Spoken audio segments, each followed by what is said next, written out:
کے وفادار ہے علماء دیوبند، اسلام کے غمخوار ہے علماء دیوبند،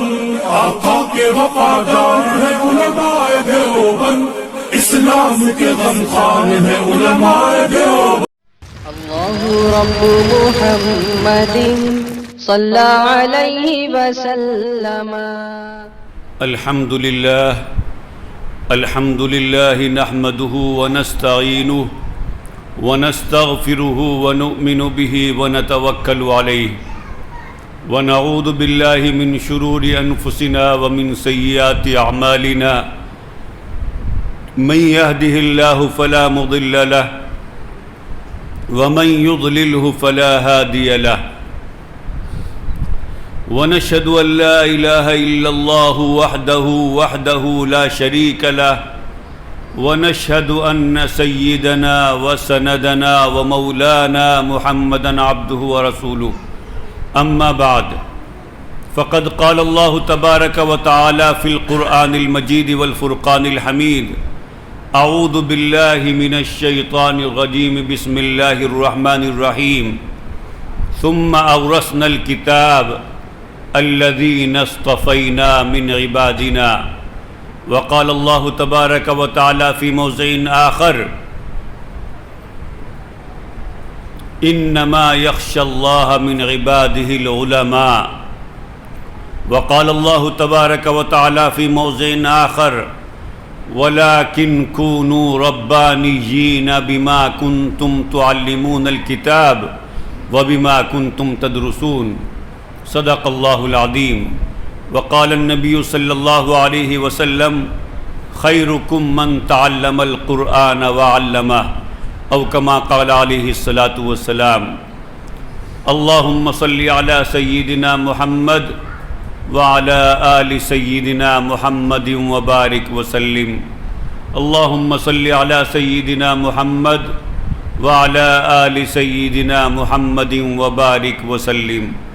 اللہم صلی علی سیدنا محمد وعلی آل سیدنا محمد وبارک وسلم۔ صدر محترم حضرت مولانا علی اکبر القاسمی دامت برکاتہم آسام سے تشریف لائے حضرت مولانا پرویز صاحب، شیخ الحدیث جامعہ جلالیہ ہوجائی آسام، اور دیگر موقر علماء کرام، اساتذہ کرام، حفاظ کرام، عزیز طلباء اور میرے بزرگوں، ساتھیوں، جو آیت میں نے آپ لوگوں کے سامنے پڑھی، اس میں اللہ تبارک و تعالی ارشاد فرماتے ہیں: ثم اورثنا الکتاب الذین اصطفینا من عبادنا، کہ ہم نے کتاب کا وارث ان لوگوں کو بنایا جو ہمارے بندوں میں سے ہمارے چنے ہوئے بندے ہیں۔ تو علم حاصل کرنے کے لیے مدرسے کے اندر وہی طالب علم داخل ہوتا ہے جس کا پہلے اللہ تبارک و تعالیٰ کے یہاں سلیکشن ہو جاتا ہے، اللہ تبارک و تعالیٰ کے یہاں انتخاب ہو جاتا ہے۔ پہلے اللہ تبارک و تعالیٰ سلیکشن فرماتے ہیں، کسی کو منتخب فرماتے ہیں، پھر اس کو مدرسے میں علم حاصل کرنے کے لیے بھیجتے ہیں۔ اس لیے جو طلباء ہیں ان کو مہمان رسول کہا جاتا ہے۔ اسلام میں، قرآن کی نگاہ میں، نبی کریم صلی اللہ علیہ وسلم کی نگاہ میں ان کا مقام و مرتبہ بہت بلند ہے۔ اس لیے کہ اللہ نے قرآن میں فرمایا: ثم اورثنا الکتاب الذین اصطفینا من عبادنا، اس لیے کہ پہلے تو اللہ نے عبد فرمایا، بندہ کہنا، اور اللہ تبارک و تعالیٰ کسی کو بندہ کہہ دے تو بندے کے لیے یہ سب سے بڑی قابل رشک بات ہے کہ اللہ تبارک و تعالیٰ اس کو اپنا بندہ مان لے۔ اور پھر اس کے بعد اللہ تبارک و تعالیٰ نے بندوں کے اندر سے بھی، یعنی چنے ہوئے لوگوں میں سے پھر اور مزید تخصیص فرما کر کے فرمایا کہ میں نے اپنے بندوں میں سے ان لوگوں کو چنا اپنے علم کے لیے جو ہمارے بندوں میں سے ہمارے چنے ہوئے بندے ہیں۔ تو پہلے طالب علم کا چناؤ سلیکشن اللہ کے یہاں ہوتا ہے، اس کے بعد وہ طالب علم مدرسے میں پڑھنے کے لیے آتا ہے۔ اور خود علم کا کیا مقام و مرتبہ ہے کہ نبی کریم صلی اللہ علیہ وسلم نے، وہ نبی کریم صلی اللہ علیہ وسلم کہ جس کی تعریف صرف قرآن میں نہیں کی گئی، جس کی تعریف صرف احادیث مبارکہ میں نہیں آئی، جس کی تعریف صرف مسلمانوں نے نہیں کی، بلکہ دنیا کے اندر جتنے بھی لوگ آئے، جتنے بھی پڑھے لکھے لوگ آئے، اگر انہوں نے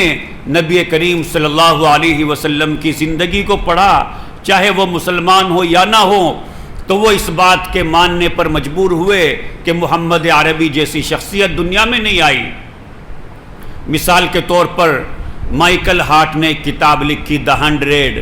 A Ranking of the Most 100 Influential Persons in the History، تو اس نے اپنے اعتبار سے حضرت آدم علیہ السلام کے زمانے سے لے کر کے نبی کریم صلی اللہ علیہ وسلم کے بلکہ قریب کے زمانے تک کے لوگوں کو اس میں ذکر کیا ہے، اور اس نے اس کا نام The 100 رکھا، یعنی 100 عظیم آدمی۔ یعنی اس نے کہا کہ دنیا کے اندر جن لوگوں نے سب سے زیادہ اثر چھوڑا، سب سے زیادہ پربھاؤ چھوڑا، وہ میرے حساب سے 100 لوگ ہیں جو اس کتاب میں نے مینشن کیے ہیں، ان کا تذکرہ کیا ہے۔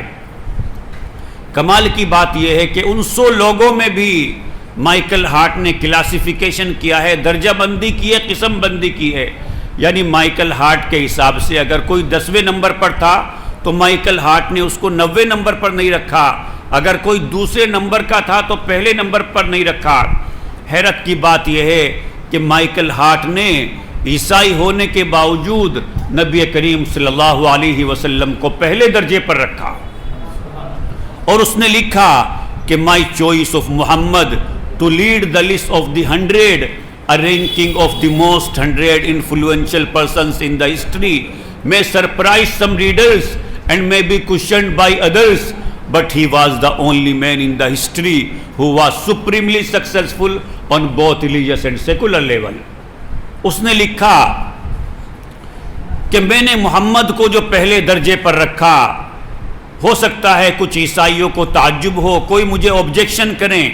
اعتراض کریں، کوشچن کریں کہ بھئی آپ تو عیسائی تھے، کم سے کم حضرت عیسیٰ کو پہلے نمبر پر رکھتے، اگر محمد کو رکھنا ہی تھا تو دوسرے نمبر پر رکھ دیتے۔ لیکن مائیکل ہارٹ نے لکھا کہ میں نے حقیقت سے کام لیا ہے، اور حقیقت یہی ہے کہ دین اور دنیا دونوں اعتبار سے جتنی بافیض باکمال شخصیت، جتنی کامیاب شخصیت محمد عربی کی گزری ہے، اتنی کسی کی نہیں گزری۔ تھامس کیلیل نے جب آپ کی شخصیت کو پڑھا تو وہ حیران و شزدر رہ گیا، اور اس نے لکھا How one man could single-handedly weld the varying tribes and wandering Bedouins into the most civilized nation into less than a decade، کہ مجھے حیرت ہے کہ ایک آدمی نے تنہا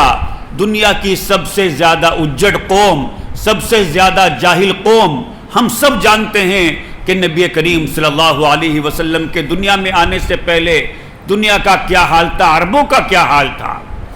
کہ ایک عیسائی مورخ گبن نے لکھا ہے کہ محمد عربی کے دنیا میں آنے سے پہلے Arabia was the most degraded nation in the world,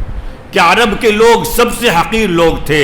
لیکن جب حضور نے ان کے اوپر 20-22 سالہ محنت کی تو وہی عیسائی مورخ گبن لکھنے پر مجبور ہوا کہ محمد عربی کی 20-22 سالہ محنت کے بعد the land of Arabia became the nursery of heroes, کہ عرب کی سرزمین ہیرو کی سرزمین بن گئی، کہ نبی کریم صلی اللہ علیہ وسلم نے ہر فرد کو، ہر صحابی کو ہیرو بنا دیا، حتیٰ کہ خود نبی کریم صلی اللہ علیہ وسلم نے صحابہ کرام کو معیار حق کا تاج پہناتے ہوئے ارشاد فرمایا اصحابی کالنجوم بأیہم اقتدیتم اہتدیتم، کہ میرے صحابہ ستاروں کے مانند ہیں، جس کے بھی پیچھے چلو گے راہیاب ہو جاؤ گے۔ اسی کو علامہ اقبال نے کہا صحابہ کی تعریف کرتے ہوئے، بات کیا تھی نہ قیصر و کسریٰ سے دبے، بات کیا تھی نہ قیصر و کسریٰ سے دبے، چند لوگ کے اونٹوں کے چرانے والے، وہ جن کو کافور پہ ہوتا تھا نمک کا دھوکا، بن گئے دنیا کی تقدیر بنانے والے۔ غرض میں کیا کہوں وہ صحرا نشیں کیا تھے، غرض میں کیا کہوں وہ صحرا نشیں کیا تھے، جہاں گیرو جہاں دارو جہاں بامو جہاں آرا، جانے کیا لوگ تھے جو راہ وفا سے گزر گئے، جانے کیا لوگ تھے جو راہ وفا سے گزر گئے، جی چاہتا ہے نقش قدم چومتا چلوں۔ میرے محترم بھائیوں، ہم علماء دیوبند انہی صحابہ کرام کو ماننے والے اہل سنت والجماعت کی وہ اہل سنت والجماعت ہیں، اور ہمارے یہ جتنے بھی مدارس ہیں، چاہے وہ دارالعلوم دیوبند ہو، کون سا دارالعلوم دیوبند، دارالعلوم دیوبند کے بارے میں سب جانتے ہیں، ام المدارس ہے۔ ہمارے حضرت جی حضرت مولانا پیر ذوالفقار صاحب نقشبندی دامت برکاتہم 2010 کے اندر دارالعلوم دیوبند کے اندر تشریف لائے، اور حضرت نے اہتمام میں بیان فرمایا، میں موجود تھا۔ حضرت نے فرمایا کہ اس عاجز کو اللہ تبارک و تعالی نے دین کی نسبت پر 50 سے زیادہ ملکوں میں جانے کی توفیق دی۔ حضرت نے فرمایا کہ ایسی جگہ بھی جانا ہوا کہ جہاں 6 مہینے کا دن ہوتا ہے، 6 مہینے کی رات ہوتی ہے۔ حضرت نے فرمایا کہ ایسی جگہ بھی جانا ہوا جہاں سائنسدانوں نے لکھ کر کے لگایا ہوا ہے کہ یہ اینڈ آف دی ورلڈ ہے، یہاں دنیا ختم ہو جاتی ہے۔ اور اس کی وجہ کیا ہے؟ اس کی وجہ یہ ہے، سائنسدانوں نے جو لکھی کہ ہمارے یہاں سورج مشرق سے نکلتا ہے اور مغرب میں ڈوبتا ہے، 12 مہینے ایسا ہی ہوتا ہے، لیکن وہاں سال کے اندر ایک دن ایسا آتا ہے کہ سورج مشرق سے نکلتا ہے اور مشرق میں ہی ڈوب جاتا ہے۔ تو سائنسدانوں نے اندازہ لگایا کہ اس کا مطلب یہ ہے کہ یہاں دنیا ختم ہو جاتی ہے۔ حضرت نے فرمایا کہ مجھے ایسی جگہ جانے کا بھی موقع دیا اللہ نے جہاں لوگ لاکھوں ڈالرز خرچ کر کے جاتے ہیں، کہ وہاں اس قدر ٹھنڈ ہے، اس قدر ٹھنڈ ہے کہ مکانات برف کے بنے ہوئے ہیں، برف پگھلتی نہیں ہے، اور مجھے اللہ نے اس دین کی نسبت پر پہنچایا۔ پھر حضرت نے فرمایا کہ 50 سے زیادہ ملکوں میں جہاں بھی گیا، میں نے اپنے جانے سے پہلے ہر جگہ دارالعلوم دیوبند کے روحانی فرزندوں کو دین کی خدمت، دین کا کام کرتے ہوئے پایا۔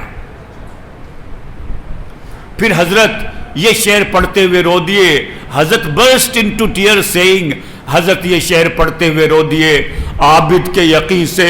روشن ہے سادات کا سچا صاف عمل، عابد کے یقین سے روشن ہے سادات کا سچا صاف عمل، آنکھوں نے کہاں دیکھا ہوگا اخلاص کا ایسا تاج محل۔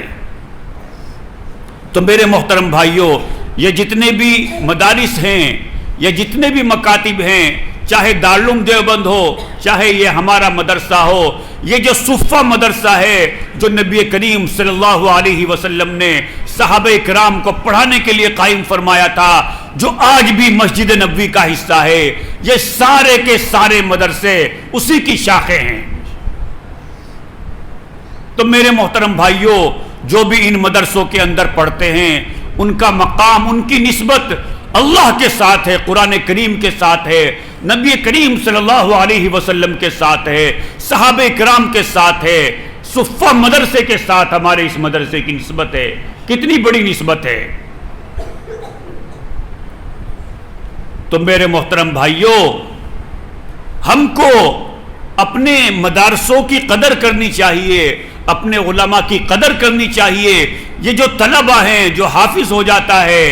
اس کی تو اللہ کے یہاں اس کا مقام تو کچھ اور ہی ہے۔ ایک مرتبہ نبی کریم صلی اللہ علیہ وسلم نے ارشاد فرمایا کہ اگر حافظ قرآن دنیا کے کسی آدمی کو دیکھتا ہے جس کو دولت زیادہ دی گئی، رتبہ یا اس کا اسٹیٹس زیادہ ہائی ہے، اور اس کے دل میں خیال آتا ہے کہ میں بھی ایسا ہوتا، تو حضور نے فرمایا کہ اس نے اس علم کی توہین کی، اس قرآن کی توہین کی جو اس کے دل میں ہے،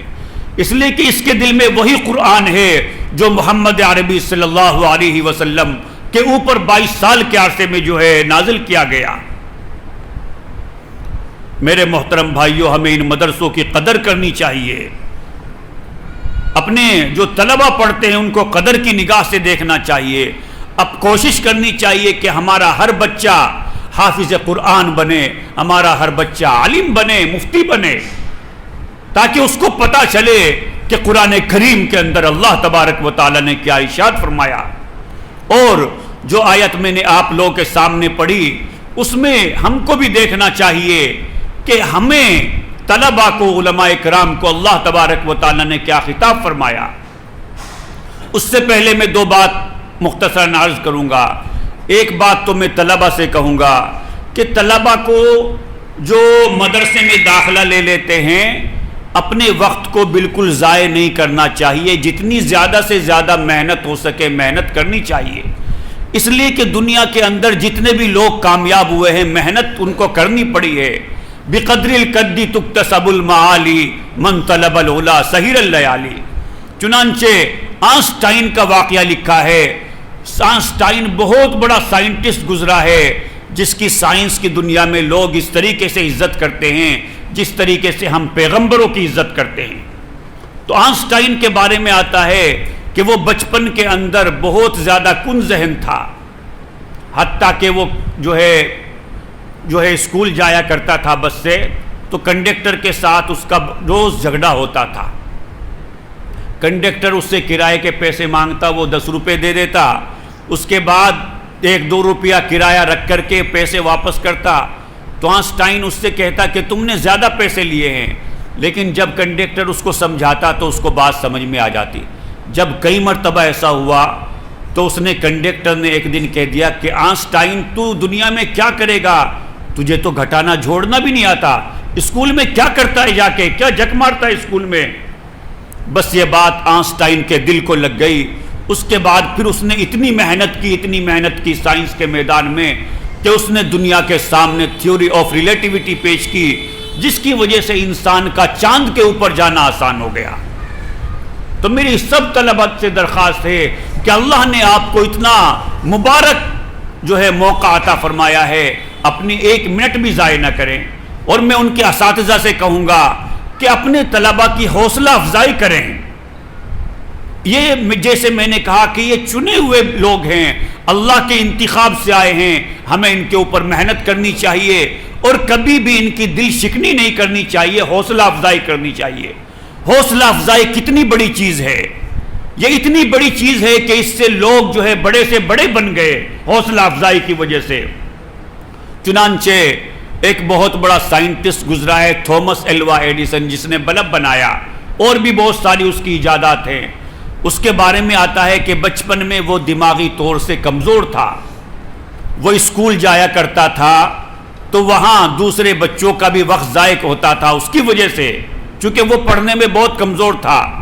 تو ایک مرتبہ اس کے پرنسپل نے اس کی ماں کو ایک خط لکھ کر کے دیا. خط کے اندر یہ لکھا تھا کہ آپ اپنے بیٹے کو اپنے گھر پہ پڑھائیں یا نہ پڑھائیں، اس کو اسکول میں نہ بھیجیں، یہ استادوں کا اور جو دوسرے طلباء ہیں ان کا وقت ضائع کرتا ہے. اس کی ماں نے پرچہ پڑھا، لفافہ اور رکھ لیا. تھامس ایڈیسن اس وقت میں چھوٹا سا بچہ تھا. اس نے پوچھا اپنی ماں سے کہ امی جان اس میں کیا لکھا ہوا ہے؟ تو اس کی ماں نے کہا،